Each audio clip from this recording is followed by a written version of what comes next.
Hello നമസ്കാരം. Ahalia group of institution education പ്ലസിലേക്ക് സ്വാഗതം.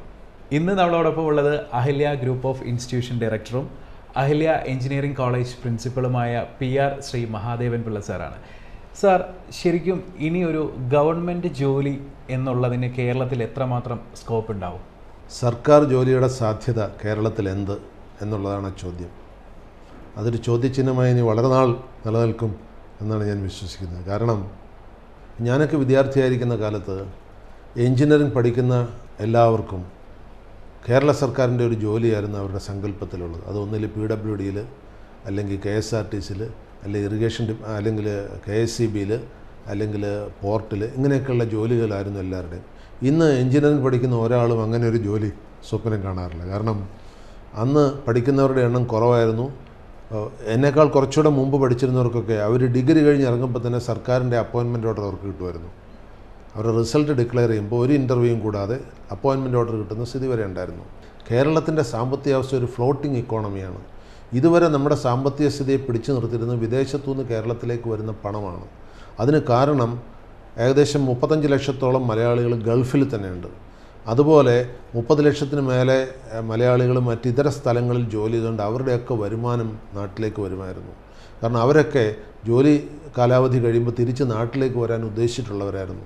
ഇന്നത് മാറുകയാണ്. ഇന്ന് വിദേശത്തേക്ക് പോകുന്നവരാരും തന്നെ തിരിച്ചിങ്ങോട്ട് വരാനോ ഇവിടെ വന്ന് സെറ്റിൽ ചെയ്യാനോ ഉദ്ദേശിക്കുന്നവരല്ല. അതുകൊണ്ട് അവർക്ക് അവിടെ കിട്ടുന്ന വരുമാനം അവിടെ ചെലവിട്ട് അവിടെ സുഭിക്ഷമായിട്ട് ജീവിച്ചിരിക്കുകയാണ്.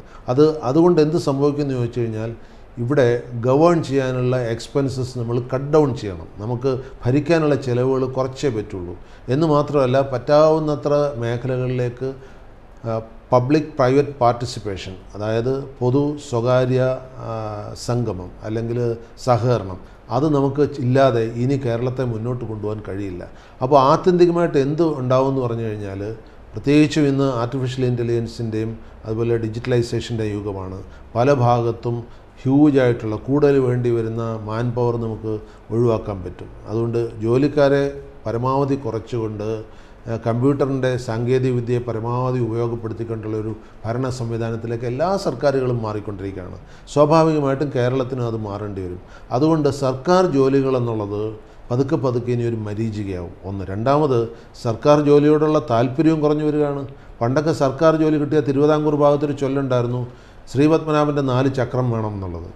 അത് ഇന്ന് സ്വാഭാവികമല്ല. കാരണം ഈ ശ്രീപത്മനാഭൻ്റെ ചക്രം കിട്ടുന്നവർക്ക് അന്ന് സമൂഹത്തിൽ വലിയ മൂല്യമായിരുന്നു. വിവാഹ മാർക്കറ്റിലൊക്കെ സർക്കാരിലൊരു പ്യൂണാണെങ്കിൽ കൂടിയും വലിയ മാർക്കറ്റായിരുന്നു, ഒരു വലിയ ബിസിനസ്സുകാരനേക്കാളും. അപ്പോൾ ഇന്നത് മാറുകയാണ്. സാമ്പത്തിക ശാസ്ത്രത്തിൻ്റെ അടിസ്ഥാനങ്ങൾ ഇതൊന്നും അല്ല എന്നുള്ളൊരു ബോധം സമൂഹത്തിലേക്ക് വന്നുകൊണ്ടിരിക്കുന്നത്. അതുകൊണ്ട് ഇപ്പോൾ പഠിക്കുന്ന വിദ്യാർത്ഥികളും സർക്കാർ ജോലി വേണമെന്ന് ആഗ്രഹിക്കുന്ന വളരെ കുറച്ച് പേരേ ഉള്ളൂ. ആരോഗ്യമുള്ള കാലത്ത് ജോലി എടുക്കുക, അത് ഭാവിയിലേക്ക് സൂക്ഷിച്ചു വെക്കാൻ പറ്റുകയാണെങ്കിൽ ചെയ്യുക എന്നുള്ളതാണ്. സർക്കാർ ജോലിക്കുണ്ടായിരുന്ന ഒരു അട്രാക്ഷൻ പെൻഷനാണ്. ജോലിയിൽ നിന്ന് വിരമിച്ചു കഴിഞ്ഞാൽ 56 വയസ്സിൽ ജോലിയിൽ നിന്ന് വിരമിച്ചു കഴിഞ്ഞാൽ 30-40 വർഷം വരെ പെൻഷൻ കൊണ്ട് ജീവിക്കുന്നവർ ധാരാളം ഉണ്ടായിരുന്നു. അപ്പോൾ ആ ഒരു സങ്കല്പം ഇല്ലാതാവും. എന്ന് മാത്രമല്ല, ഇപ്പോൾ സർക്കാരിലും ആ ഒരു പെൻഷൻ ഇല്ല. സർക്കാരിൽ ഇപ്പോൾ കോൺട്രിബ്യൂട്ടറി പെൻഷനാണുള്ളത്, അത് വളരെ തുച്ഛമായി കിട്ടുള്ളൂ. ഇനിയും പഴയ രീതിയിലുള്ള പെൻഷൻ പദ്ധതി കൊണ്ടുവരാൻ സർക്കാർ വീണ്ടും ആലോചിക്കുന്നു കേട്ടു. പക്ഷേ അത് എത്രമാത്രം പ്രായോഗികമാണെന്നുള്ളൊരു സംശയമുണ്ട്. കാരണം അതിന് കൊടുക്കാനുള്ള പണമൊന്നും സർക്കാരിൻ്റെ കയ്യിൽ ഉണ്ടാവില്ല. അതുകൊണ്ട് സർക്കാർ ജോലി 2-3 മാറ്റങ്ങളിൽ കൂടെ കടന്നു പോകണം. ഒന്ന്, സർക്കാർ ജോലിയുടെ ആകർഷണീയത കുറഞ്ഞു.